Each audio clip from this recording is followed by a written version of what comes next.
Sairam Sri Sairam Jai Jai Sairam. Chapter 50. Stories of Kakasahib Dikshit, Shri Swami and Balram Durender. Chapter 50 of the original Sat Charithra has been incorporated in Chapter 39 as it dealt with the same subject matter. Now Chapter 51 of the Sai Charithra has been treated here as Chapter 50. This chapter gives the stories of Kakasahib Dikshit, Shri Swami and Balram Durender. Preliminary. Victory be unto Sai, who is the mainstay of the Bhaktas, who is the Asat Guru, who expounds the meaning of the Gita and who gives us all powers. O Sai, look favorably on us and bless us all. The sandalwood trees grow on the Malaya mountains and ward off heat. The clouds pour their rainwater and thereby cool and refresh all the people. The flowers blossom in the spring and enable us to worship God therewith. So the stories of Sai Baba come forth in order to give solace and comfort to the readers. Both those who tell and those who hear the stories of Baba are blessed and holy. It is a well-established fact that though we try hundreds of means of sadhanas, we do not attain the spiritual goal of life unless a Sadguru blesses us with his grace.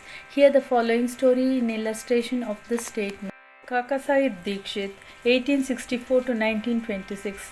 Mr. Hari Sitaram alias Kakasahib Dikshit was born in 1864 in Vadnagara Nagar in a Brahmin family at Khandwa, Central Province. His primary education was done at Khandwa, Hinganghat, and secondary education at Nagpur. He came to Mumbai for higher education and studied first in the Wilson College and then in the Elphinstone College. After graduation in 1883, he passed his LLB and solicitor's examinations and then served in the firm of the government solicitors, Messrs. Little and Cow, and then, after some time, started a solicitor's firm of his own. Before 1909, Sai Baba's name was not familiar to Kakasahib, but after that he soon became his great devotee. While he was staying at Lonavala, he happened to see his old friend Mr. Nana Sahib Chandorkar. Both spent some time in talking about many things. Kakasahib described to him how while he was boarding a train in London, he met with an accident in which his foot slipped and was injured. Hundreds of remedies gave him no relief. Nana Sahib then told him that if he wished to get rid of the pain and lameness of his leg, he should go to his Sadguru Sai Baba. He also gave him all the particulars of Sai Baba and mentioned to him Sai Baba's dictum, "I draw to me my man from far off or even across the seven seas like a sparrow with the string fastened to his feet." He also made it clear to him that if he was not Baba's man, he would not be attracted to him and given darshan. Kakasahib was pleased to hear all this and said to Nana Sahib that he would go to Baba, see him and pray to him to cure not so much his lame leg but bring around his lame fickle mind and give him eternal bliss. Sometime after, Kakasahib went to Ahmednagar and stayed with Sirdar Kakasahib Mirikar in connection with securing votes for a seat in the Mumbai Legislative Council. Mr. Balasahib Mirikar, son of Kakasahib Mirikar, who was a Mamlatdar of Kopagan, also came at that time to Ahmednagar in connection with the horse exhibition there. After the election business was over, Kakasahib Dikshit wanted to go to Shri, and both the Mirikar's father and son were also thinking about a fit and proper person as a guide with whom he should be sent there. There, Sai Baba was arranging things for his reception. Shama got a telegram from his father-in-law at Ahmednagar stating that his wife was seriously ill and that he should come to see her with his wife. Shama, with Baba's permission, went there and saw his mother-in-law and found her improving and better. Nana Sahib Panse and Appa Sahib Gadre happened to see Shama on their way to the exhibition, and they told him to go to Mirikar's house, see Kakasahib Dikshit there and take him to Shirdi along with him. Kakasahib Dikshit and the Mirikars were also informed to Shama's arrival.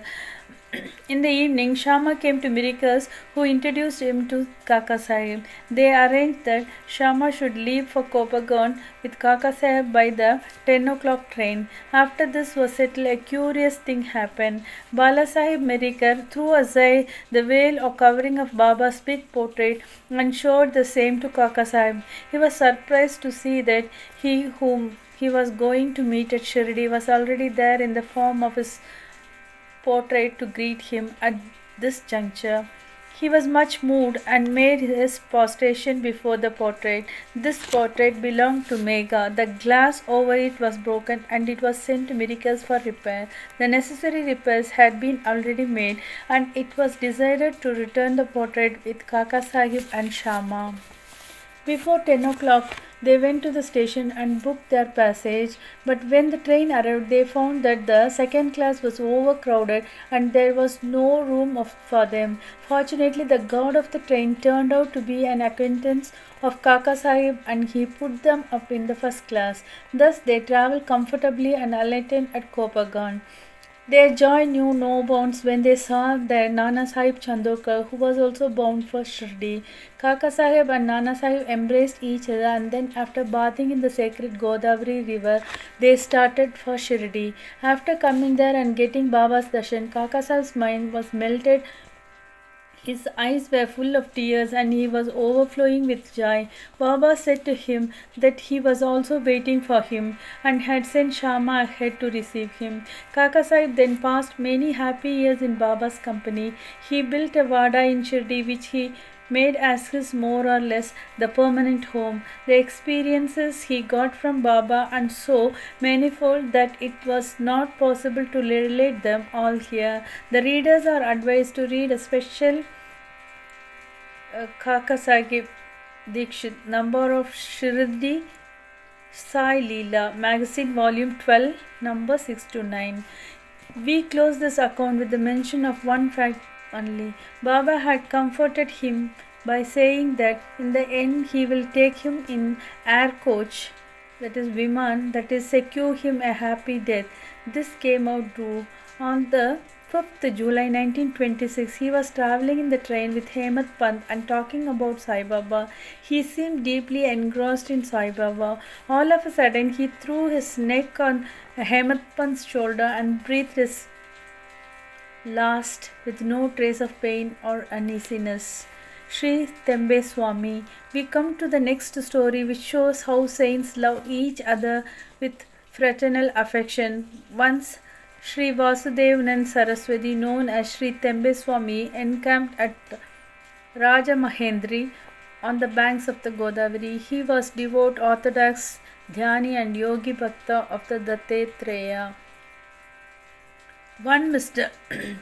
Pundalik Rao, pleader of Nandat, went to see him with some friends.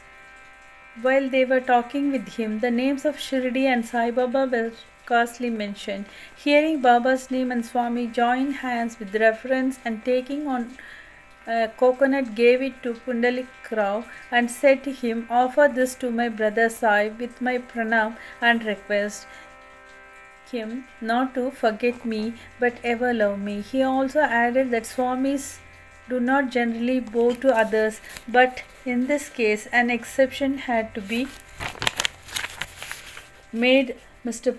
Pundalik Rao consented to take the coconut and his message to Baba. The Swami was right in calling Baba a brother, for as he maintained an Agnihotra day and night in his orthodox fashion, Baba too kept his Agnihotra, that is Dhuni, ever burning in the masjid. After 1 month, Pundalik Rao and the others left for Shirdi with the coconut and reached Manmad, and as they felt thirsty, they went to a rivulet for drinking water. As water should not drunk on an empty stomach, they took out some refreshment, that is chiuda. The chiuda tasted most pungent, and in order to soften it, as someone suggested, broke the coconut and mixed it scrapings with it. Thus they made the chiuda more tasty and palatable. Unfortunately, the coconut turned out to the same that was entrusted to Pundalik Rao. As they neared Shri, Pundalik Rao remembered the trust, that is the coconut, and was very sorry to learn that it was broken and consumed. He came to Shri and saw Baba. Baba has already received a wireless message regarding the coconut from the Tembe Swami and himself asked Pundalik Rao first to give the thing sent by his brother. He held fast Baba's feet, confessed his guilt and negligence, repented and asked for Baba's pardon. He offered to give another fruit as a substitute, but Baba refused to accept it, saying that the worth of the coconut was far more than an ordinary one and that it could not be replaced by another. Baba also added, "Now you need not worry yourself any more about the matter. It was on account of my wish that the coconut was entrusted to you and ultimately broken on the way. Why should you take the responsibility of the actions on you? Do not entertain the sense or doership in doing good as well as for bad deeds. Be entirely prideless and egoless in all things, and thus your spiritual progress will be rapid." What a beautiful spiritual instruction Baba gave.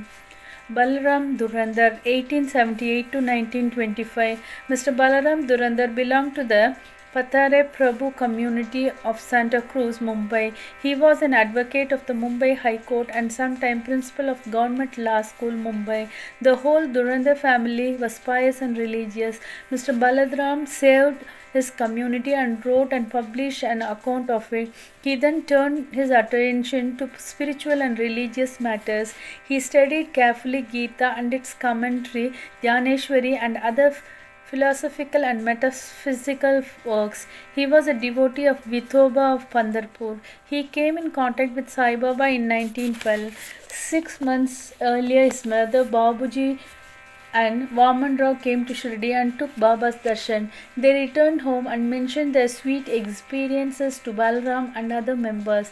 Then they all decided to see Baba. Before they came to Shirdi, Baba declared openly that today many of my Darbar people are coming. The Durandar brothers were astonished to hear this remark of Baba from others, as they had not given any previous intimation of their trip.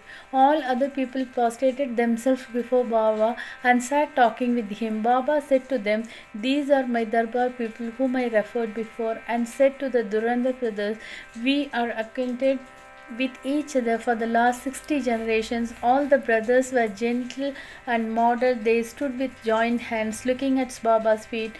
All the sattvic emotions such as tears, horripilation, choking, etc. moved them and they were all happy. Then they went to their lodging, took their meals and after taking a little rest again came back to the masjid. Balaram sat near Baba massaging his legs. Baba, whom was smoking the chilim, advanced it towards him and beckoned him to smoke it. Balram was not accustomed to smoking. Still he accepted the pipe, smoked it with great difficulty and returned it reverentially. This was the most auspicious moment for Balaram. He was suffering from asthma for 6 years. This smoke completely cured him of the disease, which never troubled him again. Some 6 years later, on a particular day, he again got an attack of asthma. This was precisely the time when Baba took his Mahasamadhi. The day of this visit was on Thursday, and the Durandar brothers had the good fortune of witnessing the Chavdi procession that night. At the Aarti function in the Chavdi, Balaram saw the glow of Pandurang on Baba's face, and next morning at the Kakat Aarti time, the same phenomenon, the same lustre of the beloved deity Pandurang was visible again on Baba's face. Mr. Balaram Durandar wrote in Marathi the life of the Maharashtra saint Tukharam, but he did not survive to see its publication. It was published later on by his brothers in 1928 in a short note on Balaram's life given in the beginning of the book. The above account of Balaram's visit has been fully incorporated on page 6 of the book. Bow to Shri Sai. Peace be to all. Thank you.